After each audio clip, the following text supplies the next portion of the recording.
The following is a fictional story of events that may happen in the near future.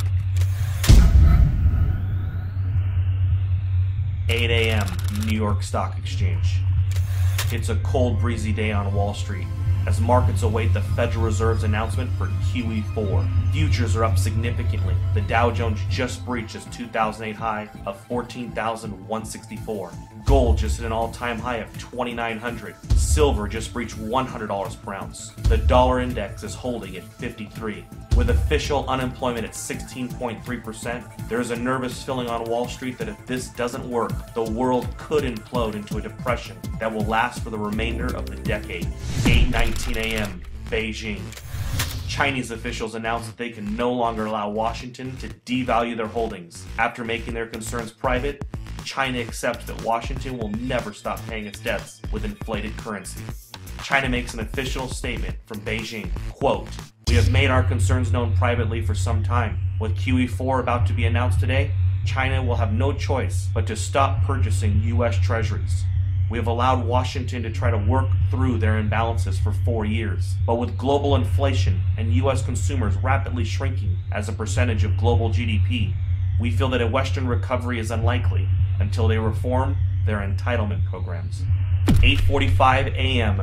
New York Stock Exchange. Upon hearing the statement from China, Dow futures have a sharp reversal and begin to drop. Gold leaps past $3,000 per ounce, up $150 per ounce in the last 26 minutes. CNBC awaits a statement from the White House. 8:50 a.m. Washington, D.C. The president makes an official statement to calm investors' fears. He tells Americans that he has spoken with several G20 leaders. They have assured him that they will continue to increase their purchase of treasuries and believe that a strong U.S. economy is the only thing that will bring back global prosperity. He has also spoken to Chairman Bernanke, who assures him that a strong dollar will be the result of QE4. The president also reminds Americans that his recent New Deal recovery programs that he passed through executive order will increase the likelihood of a lasting recovery. He also notes that Beijing, since 2009, has slowly been reducing their holdings, so the impact will be minimal.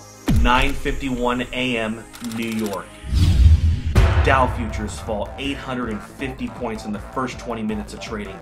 Markets are halted for 1 hour by the authorities.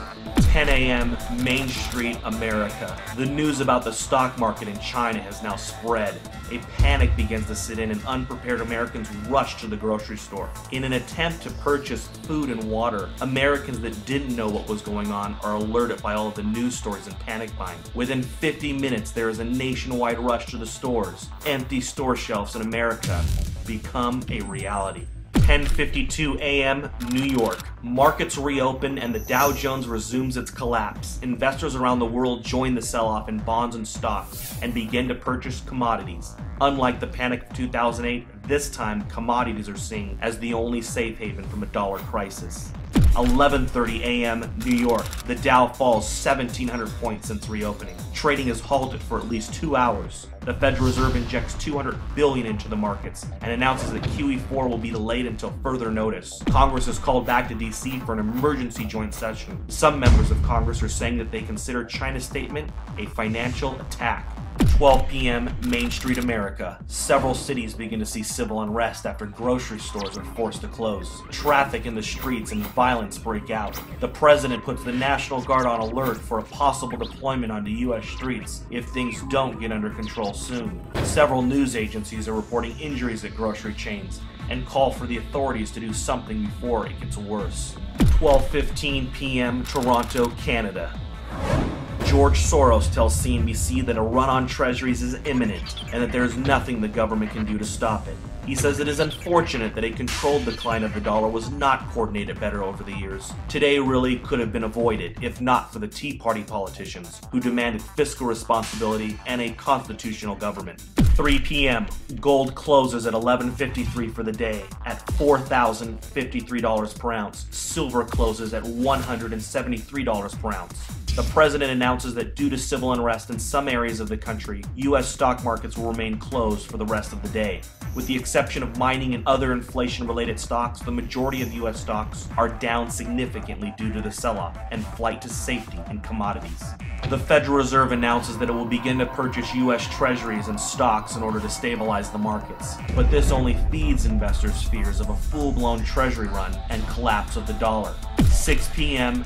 Asia. Asian markets begin a massive sell-off. Dollar collapse rumors begin to take hold of the markets. CNBC Asia looks into a possible COMEX default and complete breakdown in the U.S. economy. Gold spikes in Asia, up 1750 in the first complete hour of trading. Gold is now at 5803. 7 p.m. Gold and silver bullion dealers across the world have suspended all sales due to no inventory. A COMEX default is now expected. Several central bank representatives propose a freeze on currency markets and a fixed devaluation of the US dollar in order to calm investors. 7:30 p.m. the United States. The sun sets on America. In the last 12 hours, the world has changed. Americans are glued to their televisions, taking a crash course on a debauched currency.